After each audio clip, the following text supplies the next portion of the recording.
Hi all, Lee here. So if you remember the last video, I radiused the neck, I put a few more pockets into the body, I've lined everything up for the 25-inch scale length. So the next thing I want to do for this video is just concentrate on the neck. Now the main things I need to do is I need to put some inlays in the neck, then I need to put the frets in the neck, and then I need to finish it. So inlays first, then I'll sand it down with a really fine sandpaper, then I'll carefully press each of the frets in, and finally I'll give the whole thing a final sanding before I oil it. So what I want to show you is I've been trying to think about what I can do for an inlay, sort of my own design inlay. Now I can't do anything too intricate because I don't have the machinery, so you're not going to see any PRS birds or anything. It's still going to be dot based, but how do I improve upon a dot? So I've got an idea and I've already made something up that I think I'm quite happy with. So what we'll do is we'll take a closer look and I'll take you through what I've done so far. So what I've been thinking of doing is sort of two slightly different versions of the inlay. One for the 12th to 24th fret and a different one for the 1 to 12th fret. So as you can see here, I've got some small aluminium rings. I actually made those on my lathe. So hopefully let's see if we get that in focus. So all I did is I just took a piece of aluminium down to 7mm diameter and drilled out a 5mm hole. Then what I actually purchased was some pearl inlay dots, 5mm. Hopefully you can see that okay. So my idea is to actually put the 5mm pearl dot inside the 7mm aluminium disc, and for the first 12 frets I'll be using this as the inlay. So swap that over, hopefully the camera can see that well. So it will actually look like that up to here. So that's what I'm thinking of doing. For the other frets, I'm not going to put the aluminium surround on it. I'm just going to leave those as the dots. Part of that is, obviously, this is a bit of a prototype guitar, so I can have a look at what it looks like. It also makes it slightly different, but more importantly, just for the purposes of this, it's a practical solution, because when we get down to the 24th fret, if I just move this over, the gap between the frets is so small that I'm not sure I'll be able to put the aluminium disc in because I don't have a drill press. So it's going to be hard for me to drill that accurately with just a hand drill. I'm hoping to one day pick up a milling machine that I'll also use as a drill press as well as other things. But until I can afford that, it's a hand drill only, unfortunately. So that's the practical reason. It's just the frets high up are too thin. The gap between the frets, sorry, is too thin. So I'll just use the dots for the last 12 frets. So I think that should look quite nice. It shouldn't interfere with anything.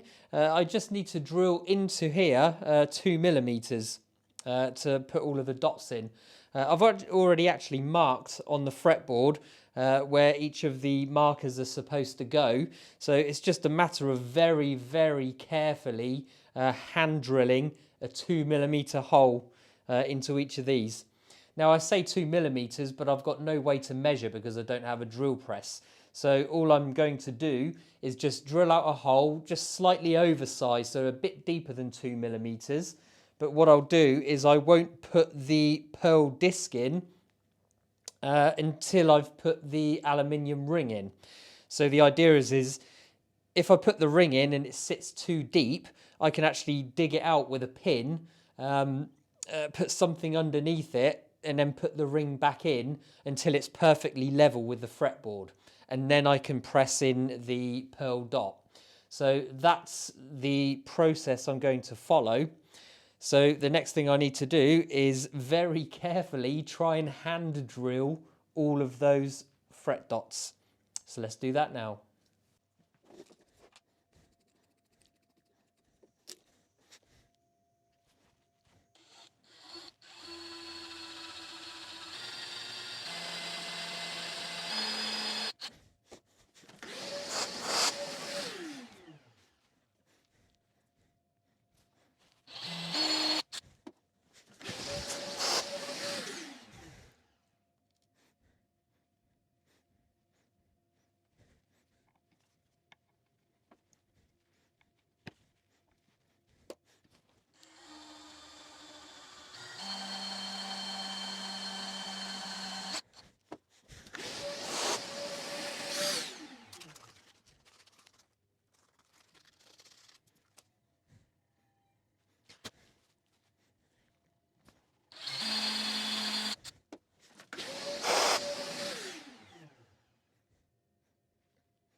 Okay, so that's the ones with the surrounds done. I think the next ones I'll need to do is a 5mm dot, just the dots. I'm not going to put the aluminium surrounds on the next one. So let's move on to that.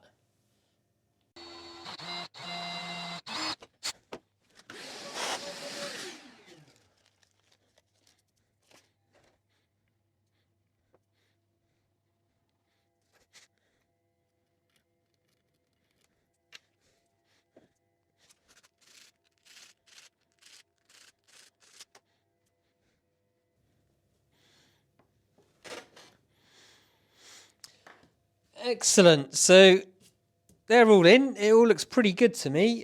So the next thing I need to do is just sand the whole thing down, just to polish everything up, start to make it almost finished. Because what I want to do is, once you've put the frets in, it's impossible to get a nice sand on the fretboard, because obviously you can only sand up to each fret, and you can actually see that when you do it. So I want to almost complete this, at least the fretboard itself, by sanding finer and finer and finishing with a nice sort of 2000 grit sandpaper, and then I can put the frets in and then finally oil it. So when I put the frets in, I just need to be really careful not to damage the finish that I've just put on there. So I'll work out how to protect it, but I might use black insulating tape because it's a bit thicker. And I'll just put that between each, on either side of the frets as I put the frets in. So if I do make a little mistake, it will scratch the tape rather than the fretboard itself. But that's pretty good for now. I'm just going to sand this up and make everything nice and level and start to finish it.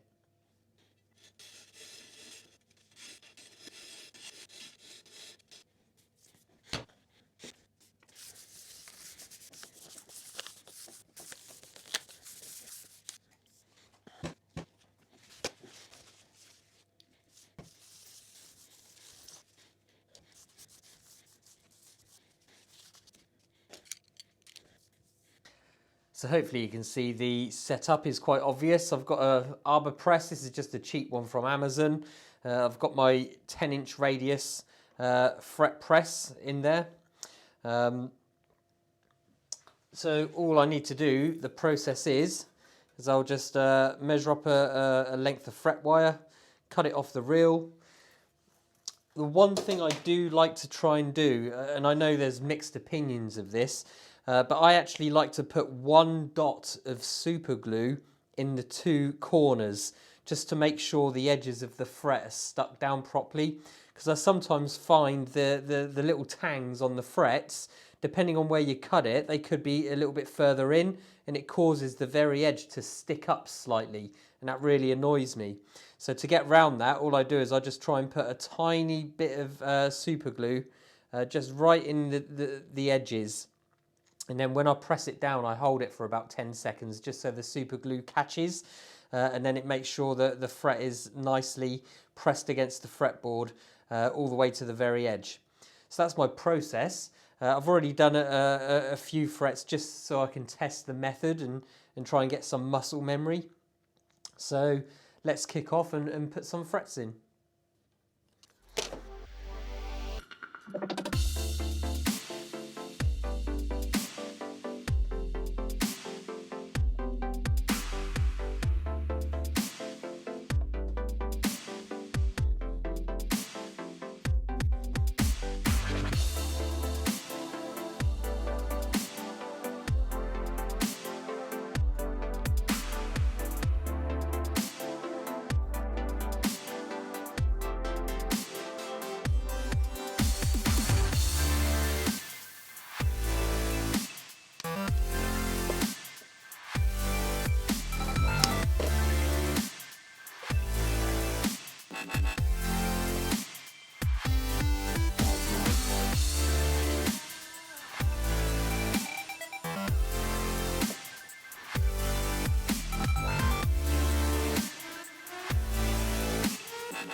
Okay, so that's all the frets pressed in. I'm really pleased with how that went. Just so you know, the little bits of, because I'm putting super glue at the very edges, the easy way to scrape off the excess is just let it dry and get a really sharp razor blade, and it'll just scrape off without ruining the surface finish of the fretboard. So that's all I do. But the last thing I need to do with these is just pinch off these end pieces of fret, and then the next step will be to mask the neck up and then start filing down and finishing the frets off.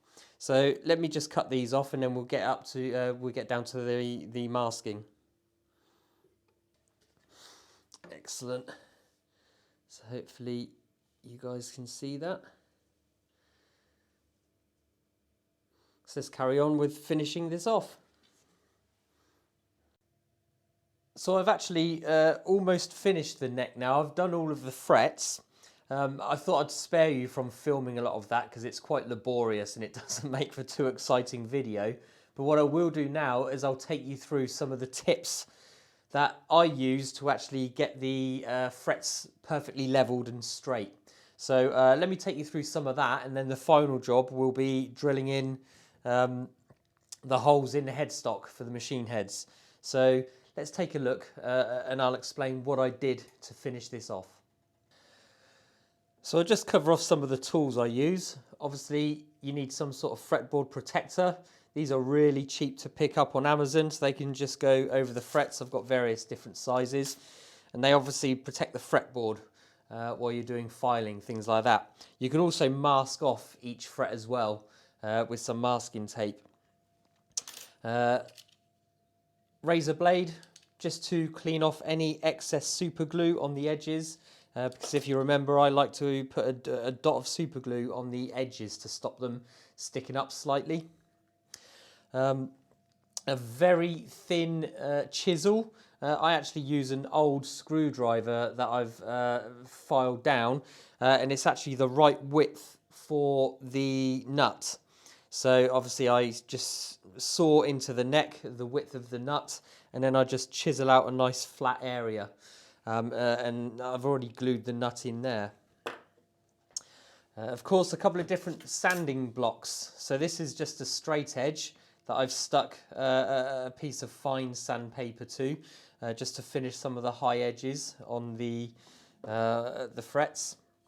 And of course, my radius block. And this is the first thing I use when I start trying to level the frets.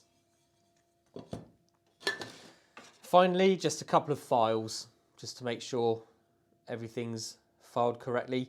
This is just a cheap file from one of those multi-pack file, cheap file packages you can get. The important with this thing with this flat one is it's actually got a smooth edge on it. So of course, when you're filing, you can actually put the smooth edge down so you don't damage the fretboard again. So that's quite an important one. But what are the main steps I take? Now, for me, and I know, again, it's going to be different for everyone, but what I've found is, on the guitars I've built so far, when I've put the frets in, as long as your fretboard radius was cut correctly, and mine, I was really happy with mine on my jig, most of these frets should be very, very good, and they should be close to level already. But you'll always get a couple of stray ones. So in my case, on this particular build, it was fret 3 and fret 9. But how do I actually find those? Well, you can do it all individually. You can use straight edges across the fretboard, but it's really hard to try and tell which are the real high frets. So what I've actually done, and you have to be really careful doing this, is I actually like to use my radius block. And what I do is I put it on top of the fretboard, and I do not push down. That's important. I just very lightly move it back and forth on the radius, lightly back and forth, just for 30 seconds or so. And then when you actually look, you can see the high edges because you'll see the wear marks on some of the frets. So on this one, when I did that, it was very obvious that fret 3 was a high one, and also the edge of fret 9 was high, because they were the obvious wear marks when I had a look across all of the frets. So of course that gives me a great starting point. So after I've used the radius block a couple of times, as soon as I start to see scratches on all of the frets in various different areas, I know that I'm almost there. So that's when I can stop using that, and that's where I can then come in and start polishing the tops of the frets, getting rid of all the wear marks, and individually I can just do some very small runs with a very fine sandpaper across the fretboard, just to try and get them all perfectly level with each other. But each time you run any sort of file or sandpaper or anything across the fretboard, it's very important you don't press down very hard. Just use the weight of the block itself. Because if you press down too hard, you're actually distorting the shape of the neck very slightly. And of course, when you lift off again, that leveling, you've just put a bow into it. So that's so important. You literally just very gently scraping the tops of the frets, and as soon as you start to see the marks on all of the frets, you know you're pretty much level, and that's where you can start going in, filing the edges, beveling the edges, and just generally finishing off. Finally, with I do have some fret rubbers that I picked up online, going from 400 grit to 2000 grit, and so you can actually use those just to finish off and polish off the frets. So I'm actually really happy with how this has turned out. It's very straight, everything looks really good, and also the edges have been finished as well, again just using a straight edge just to gently sand until you start to see the sandpaper just touch on the fretboard wood itself, and that's how you know you've taken the sharp edges off, and this feels pretty smooth, so everything's good there. Finally, what I did is I just had various different grades of sandpaper going from about 400 up to 2,000 or 3,000, and I just took lots of passes over the entire neck to slowly finish it off, and now it's actually very smooth. I'm really pleased with it. So it feels really nice, lovely and smooth, and it's almost ready for oiling. The last thing I need to do before I oil is actually drill the holes for the tuners. So that's going to be my next job, and we'll do that now.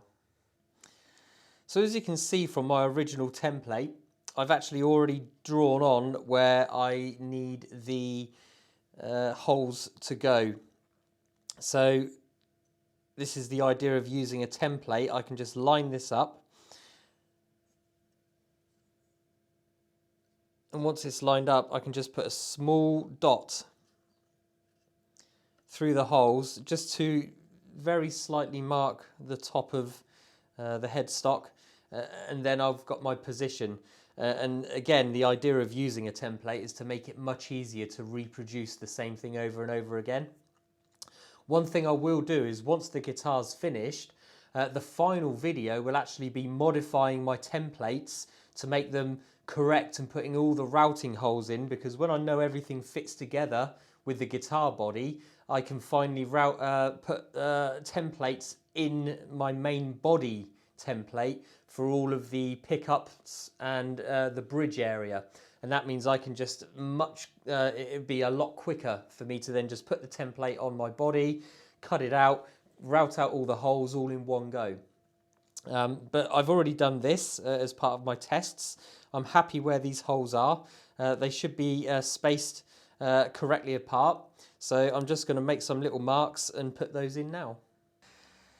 So before I make any marks, I'm just making sure I know how big the hole I need to drill. It should be 10 millimeters, but it's always worth checking. So I've just taken one of the tuners out, and we'll just take a quick measurement. Excellent.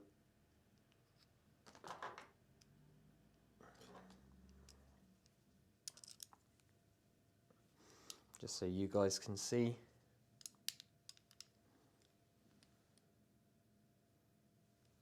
So 10 millimeters required, that's good.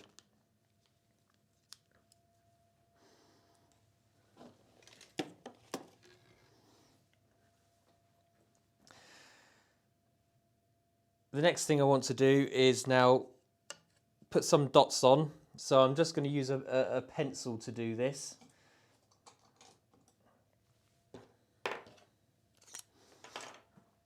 So I'm just going to put the lead out a bit. Because now I'm looking at this, I'm just wondering if the tuners are placed too close together. So that's my worry at the moment. So I don't want to press down and make any dents into the headstock just in case. So just a small pencil mark so I can try and work out what looks good.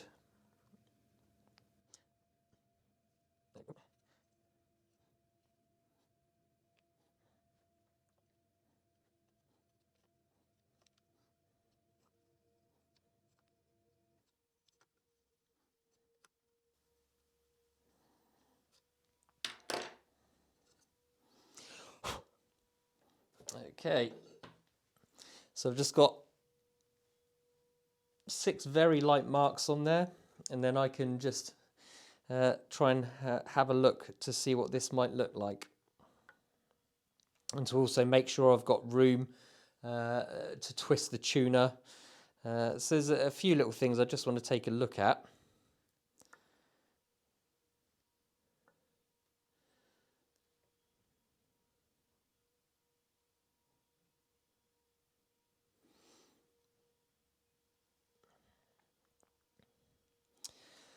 So I've actually cut this headstock very slightly oversized from my template. So these actually don't fit in correctly. So what I'll do is, using these dots, I'll draw a straight line similar to that, but put it closer to the edge of the headstock, because this one is very slightly wider than my template is. So I'll do some measurements and I'll draw that up now.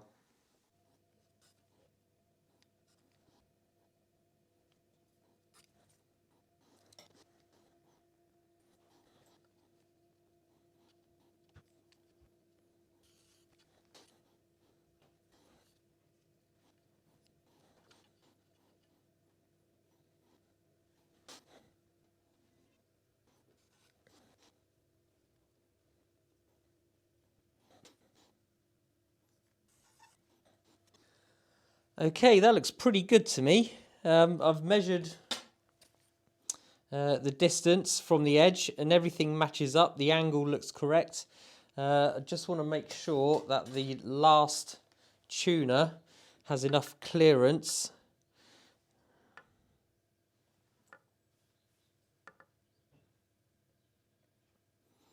And the last tuner does have enough clearance, so that's pretty good.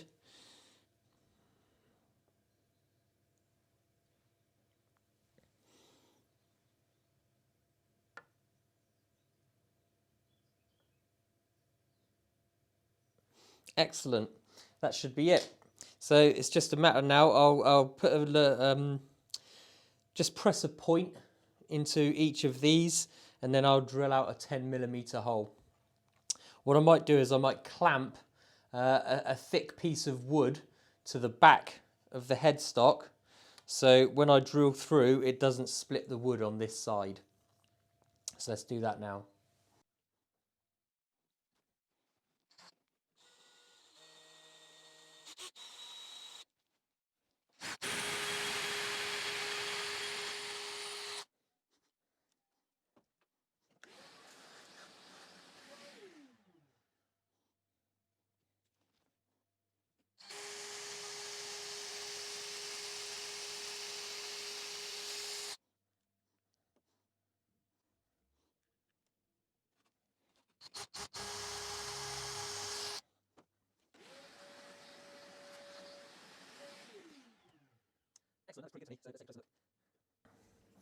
Excellent. Perfect holes all the way through. It's really important to stick a flat scrap piece of wood to the back, because it really does stop the chipping. on the other side, and as you can see, this looks pretty much perfect. All the gaps look good. It's nice and square. Yeah, I'm really happy with that. That looks good. So the final thing left for me to do on the neck now is to give it one last pass with the sandpaper, some really nice fine sandpaper. And then what I'll do is I'll oil the neck and we'll bring this video to a close. So let's get on and do that now.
Okay, so I think this video's gone on long enough. Once I've finished editing it, I think it's going to be about half an hour. So sorry about that. Longer than I usually make my videos.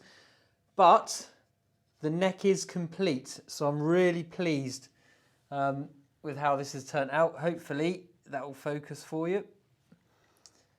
I've put a couple of coats of oil on it.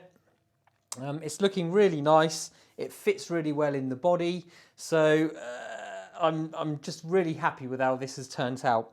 Obviously, the main things I've learnt are the different sort of order of operations to get all of this done. So when I try and make the next one, so obviously this is prototype number 1. The next guitar that I'll make will be, you know, my guitar number 1, if you like. So I'm hoping it will be perfect in every way. I'll build it totally from templates.